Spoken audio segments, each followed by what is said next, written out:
हेमंत ऋतु खत्म होने को है और हेमंत की मुश्किलें बढ़ती नजर आ रही हैं। जी हाँ, बात हो रही है झारखंड के मुख्यमंत्री और जेएमएम चीफ हेमंत सोरेन की। आज यानी सोमवार को ईडी ने अचानक उनके दिल्ली आवास पर छापा मारा है। पूछताछ चल रही है और कहा जा रहा है कि हेमंत सोरेन की गिरफ्तारी भी हो सकती है।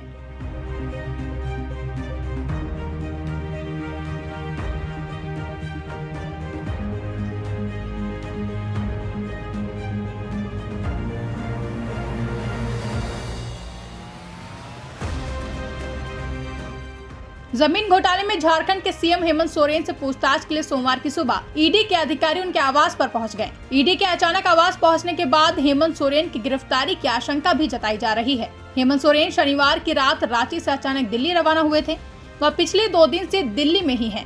मनी लॉन्ड्रिंग के मामले में प्रवर्तन निदेशालय से नया समन मिलने के बाद झारखंड के मुख्यमंत्री हेमंत सोरेन के अचानक दिल्ली पहुंचने पर कई तरह के कयास लगाए जा रहे थे। माना जा रहा है कि सीएम हेमंत सोरेन कानूनी सलाह के लिए दिल्ली पहुंचे हैं। दिल्ली जाने की कोई योजना नहीं थी। ईडी के समन भेजे जाने के बाद अचानक उनकी योजना बनी थी, क्योंकि पहले से अगर दिल्ली जाने का प्लान होता तो 29 से 31 जनवरी के लिए उनके कई कार्यक्रम न प्रस्तावित किए जाते। इसमें 29 जनवरी को चाईबासा, 30 जनवरी को पलामू और 31 जनवरी को गिरिडीह में झारखंड के मुखिया का कार्यक्रम तय था।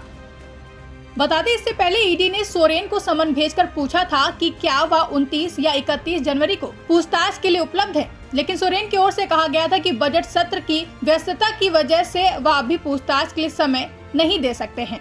Prevention of money laundering act यानी कि PMLA के तहत हेमंत सोरेन के आधिकारिक आवास पर उनका बयान दर्ज किया गया था और पूछताछ अधूरी रहने के चलते ताजा समन जारी किया गया था।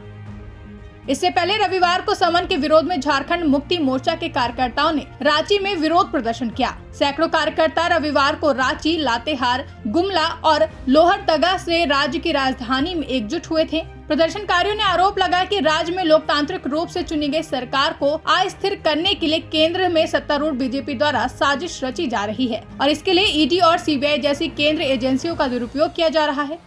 आपको बता दें कि मुख्यमंत्री हेमंत सोरेन से भूमि घोटाले में मनी लॉन्ड्रिंग से संबंधित मामले में पूछताछ होनी है। इस घोटाले में कई बड़े नाम जुड़े हुए हैं। ईडी ने अब तक 14 लोगों को गिरफ्तार किया है, जिनमें 2011 बैच की IAS अधिकारी छवि रंजन भी शामिल है। वह राज्य के समाज कल्याण विभाग के निदेशक और रांची के उपायुक्त के रूप में कार्यरत थी। अब हेमंत के आवास पर ईडी के अधिकारी जुटे हुए हैं। इस बीच उनके रांची आवास पर सुरक्षा भी बढ़ा दी गई है, जिसके चलते माना जा रहा है कि सीएम सोरेन भी गिरफ्तार किए जा सकते हैं। ब्यूरो रिपोर्ट, इंडिया पब्लिक खबर। फिलहाल के लिए इस खबर में बस इतना ही। देश और दुनिया की ऐसी ही तमाम बड़ी खबरों के लिए हमारे YouTube चैनल को सब्सक्राइब करें और बेल आइकन को प्रेस करना ना भूलें।